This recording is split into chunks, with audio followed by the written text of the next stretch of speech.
નમસ્કાર મિત્રો, સ્વાગત છે તમારું અમારી યુટ્યુબ ચેનલ વિહતરામ 2020માં। પારકર ગામની વિહતમાની વાર્તા। પારકર નામનું એક નાનું પણ ખૂબ જ પવિત્ર ગામ હતું।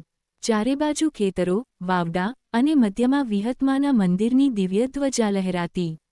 આ ગામના લોકો માટે વિહતમા માત્ર દેવી નહોતા, પણ માતા, રક્ષક અને માર્ગદર્શક હતા। કહેવાય છે કે બહુ જૂના સમયની વાત છે। પારકર ગામે ભારે દુષ્કાળ પડ્યો। વરસાદ વરસતો નહોતો, વાવડા સુકાઈ ગયા, પશુઓ માટે ચારો નહોતો અને લોકોના ચહેરા પરથી ખુશી ગાયબ થઈ ગઈ। ઘણા લોકો ગામ છોડવાની તૈયારી કરવા લાગ્યા। એ જ ગામમાં રામો નામનો એક ગરીબ ખેડૂત રહેતો હતો।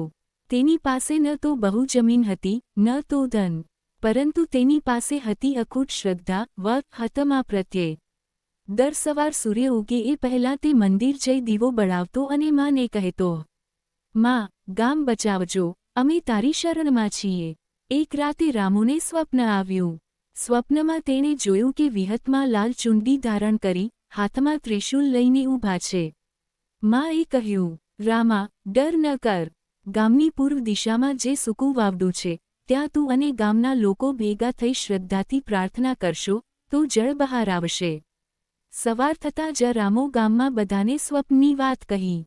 શરૂઆતમાં કેટલાક લોકો શંકામાં પડ્યા, પરંતુ મોટા ભાગે લોકોને વિહતમા પર અખૂટ વિશ્વાસ હતો। સૌએ નક્કી કર્યું કે માં જે કહે એ કરવું। નક્કી કરેલા દિવસે આખું ગામ, સ્ત્રી, પુરુષ, બાળકો પૂર્વ દિશાના વાવડા પાસે ભેગું થયું। સૌએ ભજન ગાયા, દીવો બળાવ્યો અને વિહતમાની સ્તુતિ કરી। રામોએ હાથ જોડીને માને પોકાર કરી। અચાનક ધરતીમાં હલચલ થઈ। સૌ ડરી ગયા, પરંતુ એ જ ક્ષણે વાવડામાંથી સફેદ અને મીઠું પાણી ફૂટવા લાગ્યું। આખું ગામ આનંદથી ઝૂમી ઉઠ્યું। જય વિહતમા ના નારા ગૂંજવા લાગ્યા। થોડા જ દિવસોમાં વરસાદ વરસ્યો, ખેતરો લીલાંછમ થઈ ગયા અને પારકર ગામ ફરી સમૃદ્ધ બન્યું। લોકો સમજી ગયા કે આ બધું વિહતમાની કૃપા સિવાય કંઈ નહોતું।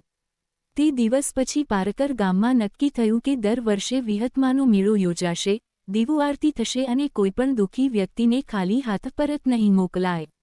આજે પણ કહેવાય છે કે પારકર ગામમાં જે કોઈ સાચા દિલથી વિહતમાને યાદ કરે, તેની મુશ્કેલીમાં જરૂર દૂર કરે છે।